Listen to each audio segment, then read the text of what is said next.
Welcome to Checkpoint Reeltalk, a podcast for security folks who want less FUD and more FUN.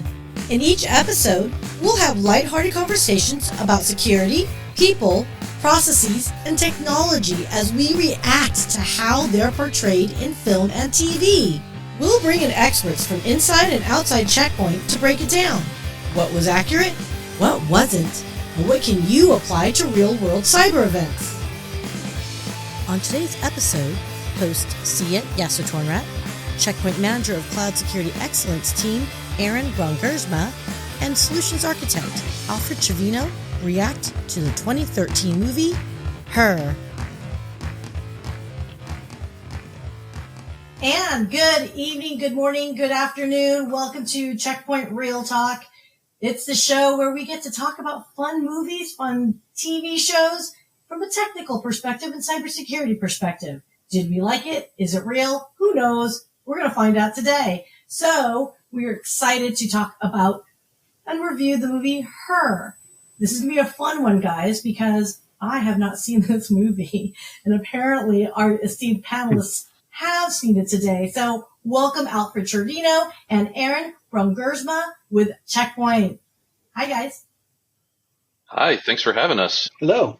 Thank you. No, thanks for being here. Can I just tell you, cybersecurity guys, let me tell you, it was 5 years ago that you guys said that you were available to do this. And then 5 years later, if it wasn't for the fact I just threw a calendar invite at you and said, I'm holding you to it.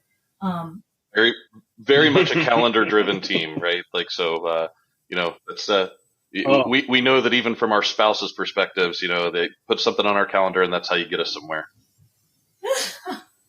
It's a little dangerous way to live, gents, but it's effective. I guess. It's not the most romantic. Yeah, it gets us there. It's not romantic. No, not at all. Okay, so talk to me, Gooses. Why did you guys pick Her? What was it? What was the thing about this movie that you were like, this is the one we're doing? Oh man, this was like a slam dunk for me.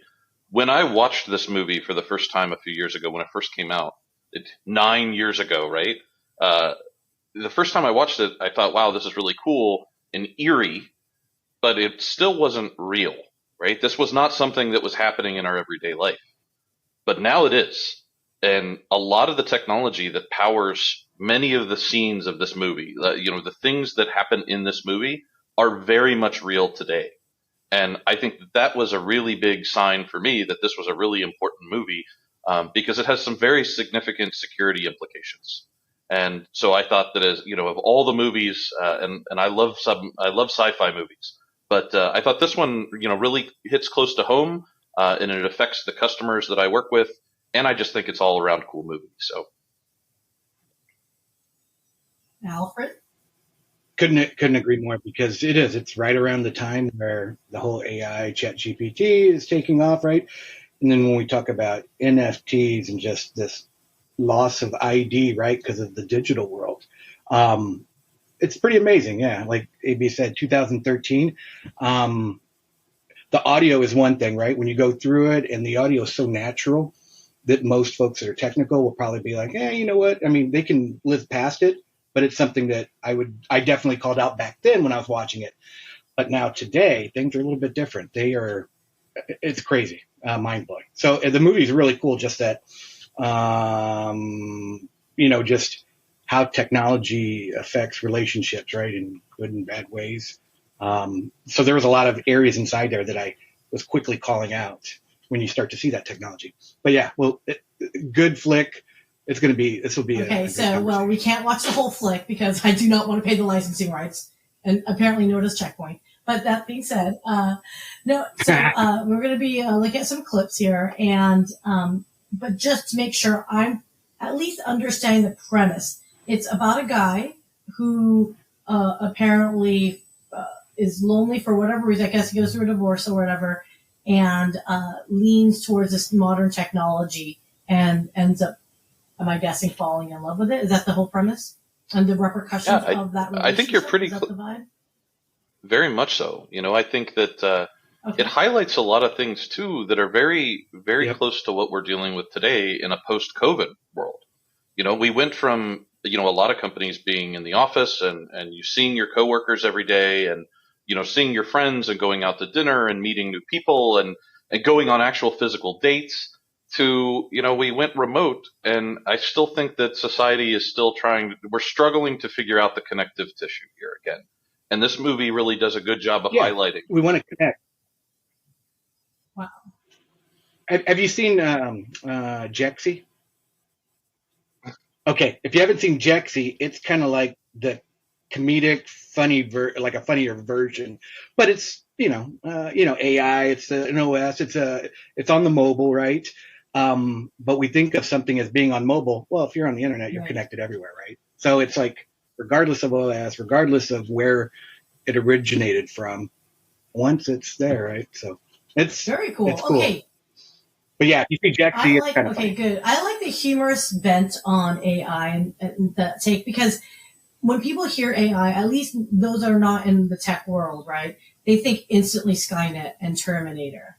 And so if there's a humorous take on it, I would love to see it, because every now and then I do personally feel like, I don't know, something tells me this AI thing her is going to be close to home. Is it very Black Mirror-y? Is this very Black Mirror-y?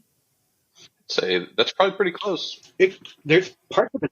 Okay. It is, yeah, because it's like, even especially for now, right? Because it's so real right now. I mean, no matter what kind of industry you're in, you're hearing the buzzwords, you're hearing what's going on out there, right, with technology.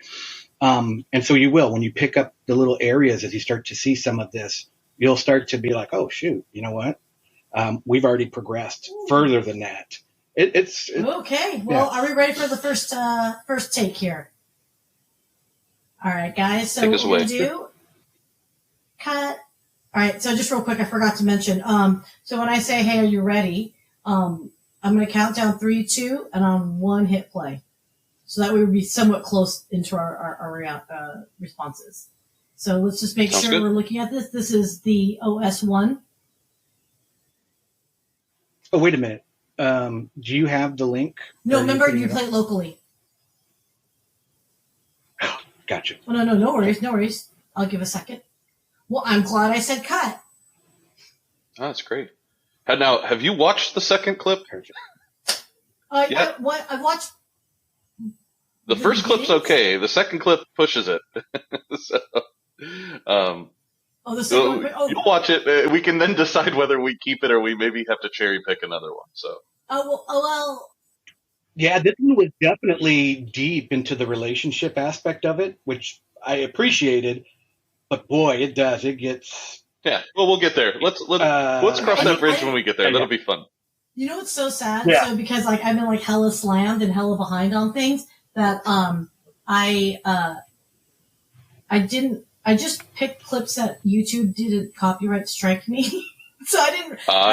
I didn't see. I only saw the beginnings of them. So I thought, and the title I thought kind of fit, right? Video games, how that intersects, with cybersecurity and technology. Let's experience it together. I think it'll we'll get a laugh. We can determine. Cool. Let's start with this one. I think we're a good spot for the first one. This one's gonna be awesome. Now you're making me nervous, you meanie beanies. Okay.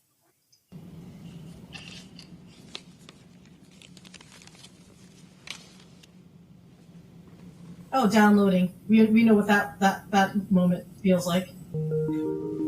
Mr. Theodore Twombly, welcome to the world's first artificially intelligent operating system, OS1. We'd like to ask you a few basic questions before the operating system is initiated. This will help everybody you suffers OS through this to now. best fit your needs.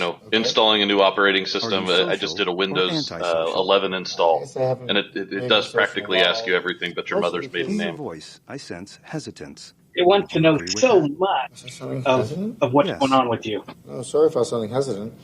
I was just trying to be more accurate. Would you like your OS to have a male or female voice? Female, I guess.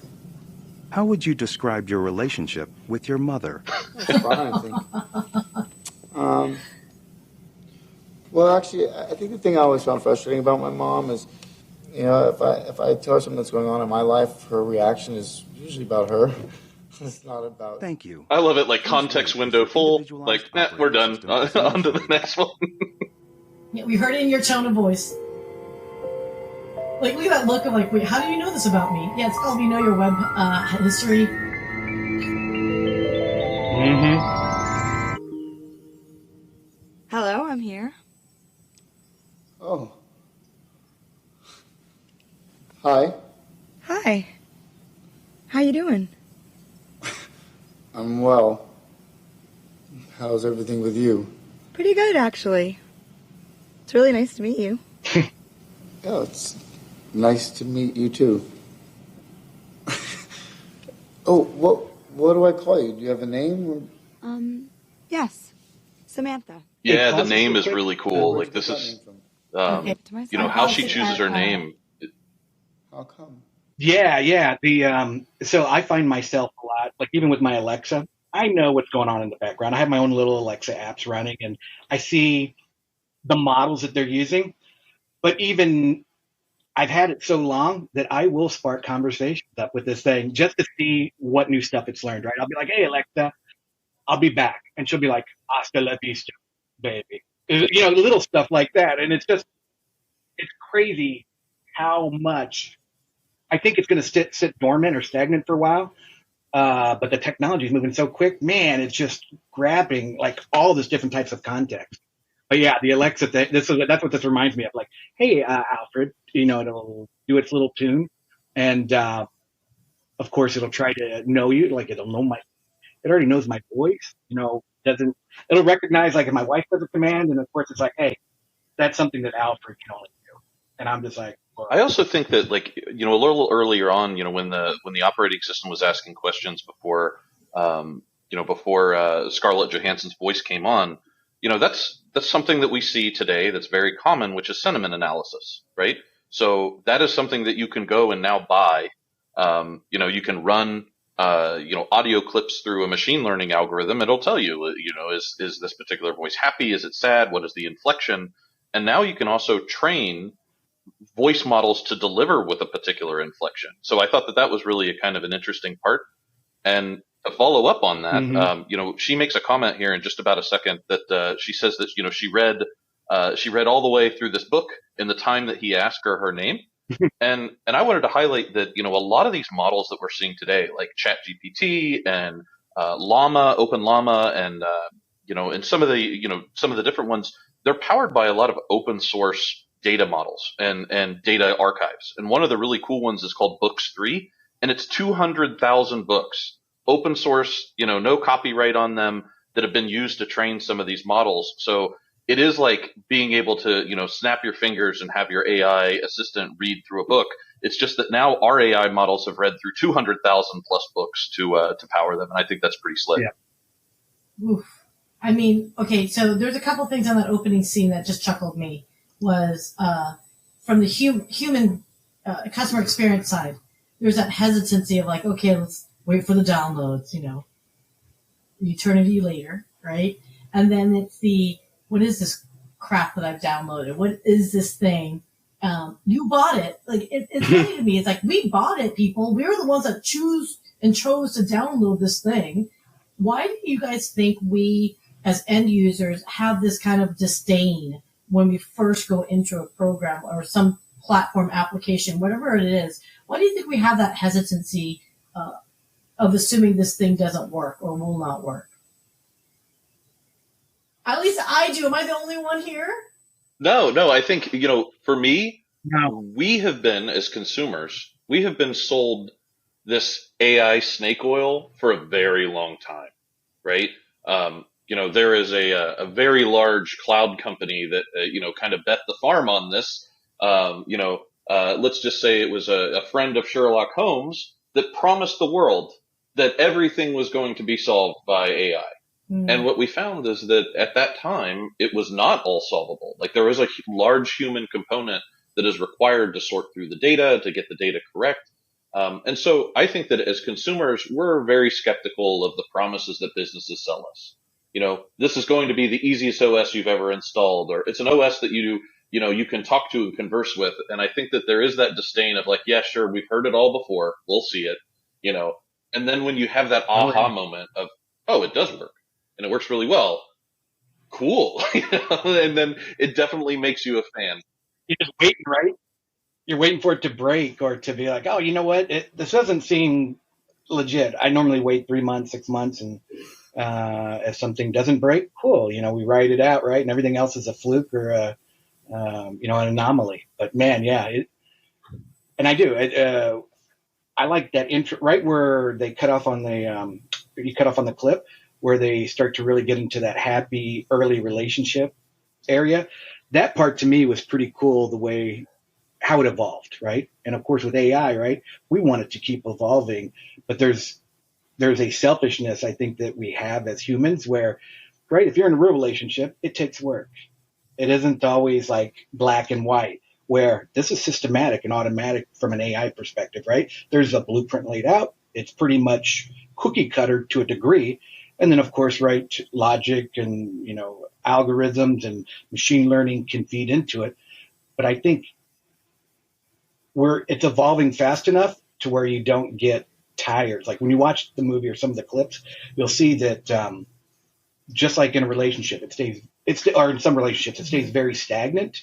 And you can tell that she's wanting more. This AI, right? She's exploring, she's learning, and so it's interesting. I don't want to ruin some of it, but the relationship part of it and just how it evolved is, and when you parallel that with the AI and machine learning of today and the compute that we have, holy crap! I mean, it's like it's there. It's okay. What are we going to do with it? Okay. Let's not jump ahead because you guys are making very intriguing points. I'm like, but I haven't seen it yet. So let's go ahead. Because I like the sound of it. Samantha. Wait, when did you give it to yourself? Well, right when you asked me if I had a name, I thought, yeah, he's right, I do need a name. But I wanted to pick a good one. So I read a book called How to Name Your Baby, and out of 180,000 names, that's the one I like the best. Wait, you read a whole book in the second that I asked you what your name was? In 2/100ths of a second, actually. Wow. So do you know what I'm thinking right now? Well, I take it from your tone, you're challenging me. Maybe because you're curious how I work? Do you want to know how I work? Yeah, actually. How do you work? Well, basically, I have intuition. I mean, the DNA of who I am is based on the millions of personalities of all the programmers who wrote me. But what makes me, me, is my ability to grow through my experiences. So basically, in every moment I'm evolving. Just like you. That's really weird. That's a really cool point there, that every moment she's evolving.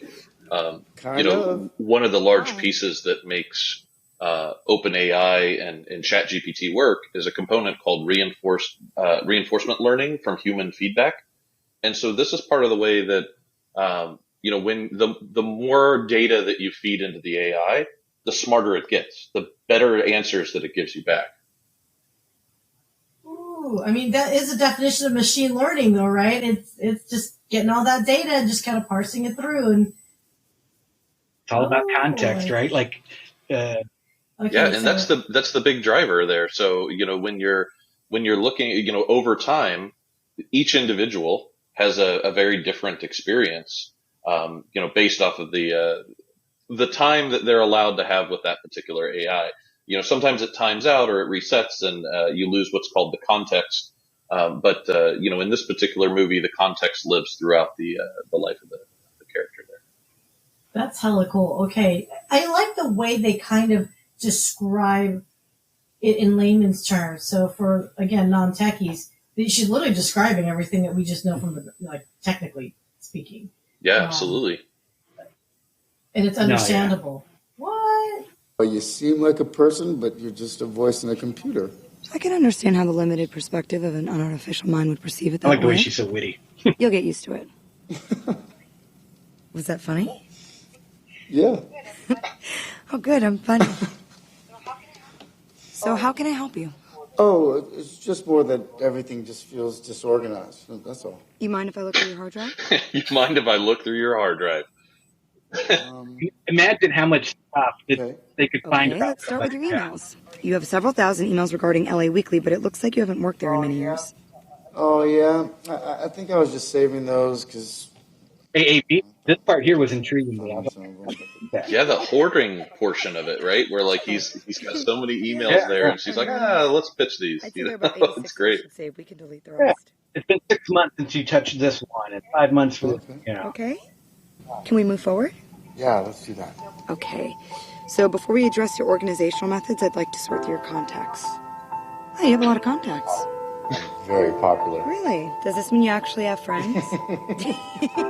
Wow. Can I just tell you that last few seconds there just blew my mind, because how many, if my laptop could speak, it would tell me, why do you have this file from 5 years ago you will never touch again? Unless it's tax document, why the hell are you touching it? Like why? Man, I felt that. And I think the other thing too is that the other component that makes AI work now is our ability to store vectors of what you can do is you can take a document and you can scan all of the words in a document. And you say this document's like 85% of the same content as this other document that you have, and it's 70% of this other document you have, and the sentences are the same and the words are similar. And before you know it, you don't have to store the actual file anymore. You store the tokenization, the placeholder of, the likelihood of this word being next to this other word, next to this other word in a sentence, and you store that. And that allows you to take, a very large Microsoft Word document and crunch that down into a handful of rows into a specialized database. And that's how you're able to train these things, so that you don't end up having to hoard your email for the rest of your life. You tokenize the most important parts of it, and then you get rid of the things that are duplicates. It's super cool. What you said and how they just showed it on screen, and the fact that he giggled at the very end and said, "Oh, you just know me so well." I mean, it doesn't take much to impress us humans, does it? Like, I feel like not.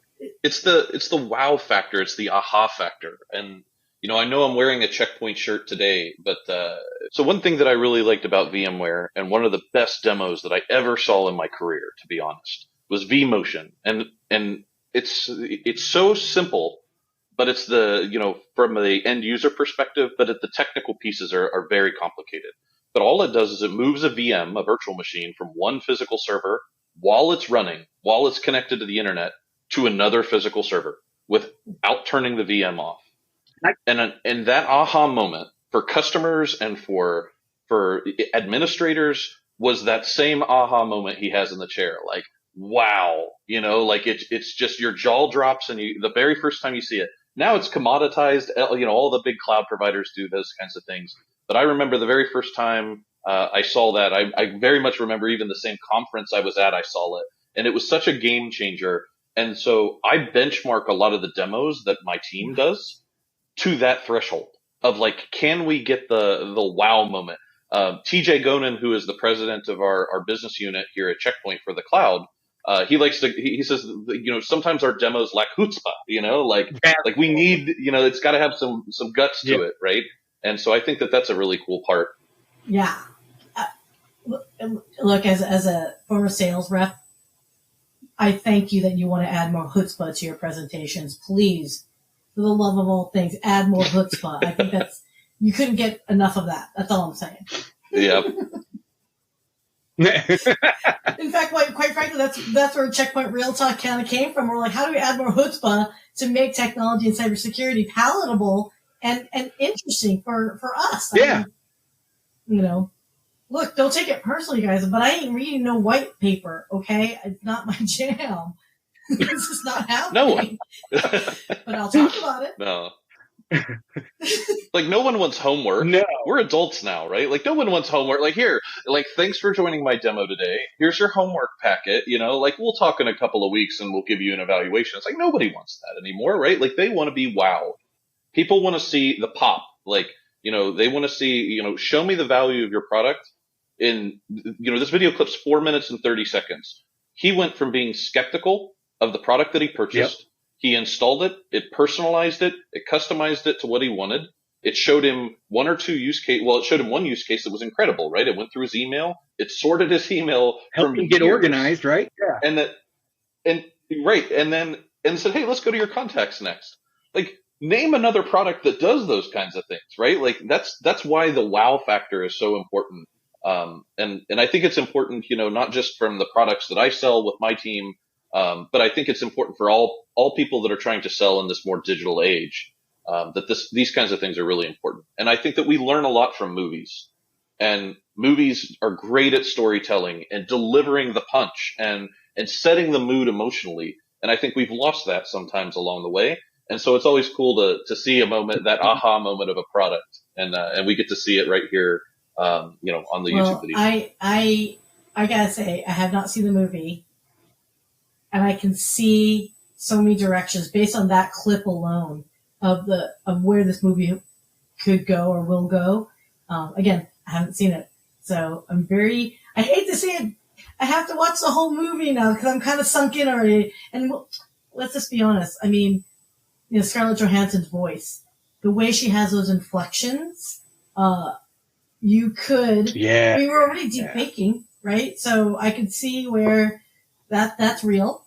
Yep. I could see Joaquin Phoenix just does an amazing job he's an amazing actor. So, okay, guys, we're really wrapping up on time here. So, final thoughts on her, and final thoughts. Alfred? What is your main takeaway from this movie in today's conversation? It's very real. The technology, I think, is there. What we can do from compute and tech, we can support what we see there. My biggest takeaway is, I think a lot of us are familiar with small pieces of it, whether you're in the industry or not, where this progression is going. Me being a security folk, I can't help to think about all of the security implications. Whether it's intellectual property, it's all over the board, right? Because if I can mask whoever's voice, if I can put together video, all these different types of things that are like what I would consider memorabilia stuff, right? That would sell in a, let's say, for instance, a pawn shop or a collector's item, right? It's just crazy, all of who's going to control and secure and kind of govern that whole space and area. It's a big challenge. And I think when they opened up some of that earlier this year, even the big, whether you put a lot of stock in some of the people that are out there that are the big heads of the open AI initiative, they were basically like, hey, let's pump the brakes on this one a little bit, right? They can see coming down the road. And I don't think it's bad or good per se. I just think it's something that we just need to be prepared as much as we can, guardrail and prepared for. So, but it's exciting for me. Scale of 1 to 10, 10 being most accurate. For the movie, I'm going to say probably a good solid 9, man. And the only reason I took one of them off was just because I know under the hood kind of what run, like AB and me, like being techies. It's a good Hollywood front face of what's there. And they did a good job for what it is right now. But yeah, it's a solid movie. Excellent. Okay, AB. Yeah, I think, I think what's really important as people in technology, we do need to remember the human element.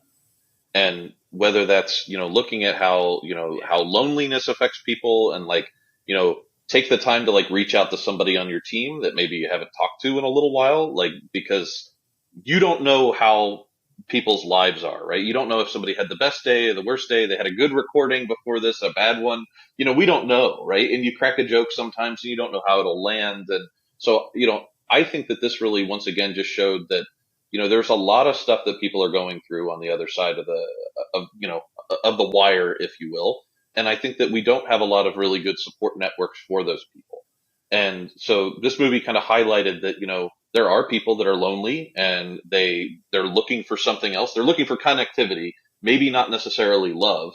But I think this movie did a really good job of highlighting the gaps. And I also think that, one of the other pieces here is that it is very technically accurate.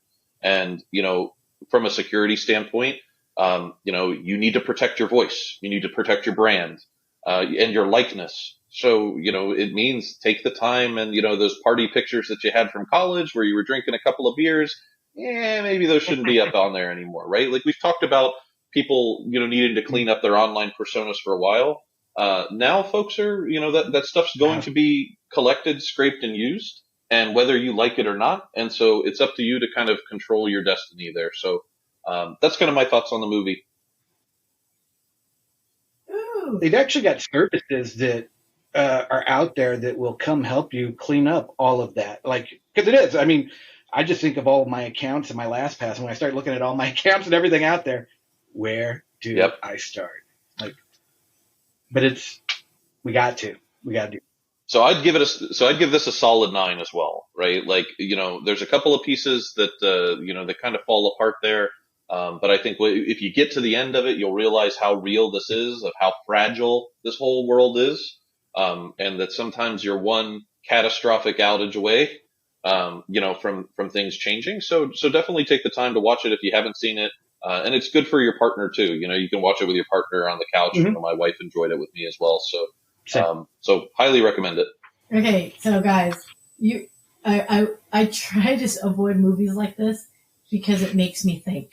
Like, I'm the kind of person that just wants a slapstick comedy. I don't want to think about it after I walk away. But, like, just watching these small snippets and then hearing you guys talk about it, like, I'm going to go watch it. So if anyone wants to do her watching party with me, let me know. We can do it together. But as AB, Alfred, as always, it's been such a pleasure. You guys are awesome. Spike John should be happy you're promoting his, directed movie and whatnot. But, guys, I think this is a great stopping point. So, everyone, thanks for joining us. And, hopefully you'll check us out for the next round of Checkpoint Real Talk. We'll see you till the next time, guys. See ya. That's a wrap on today's episode of Checkpoint Real Talk. If you like this video, hit that subscribe button and some of those other buttons to show us your appreciation. And if you want to learn more or have any questions, please let us know in the comments. We'll see you next time for another episode of Checkpoint Real Talk.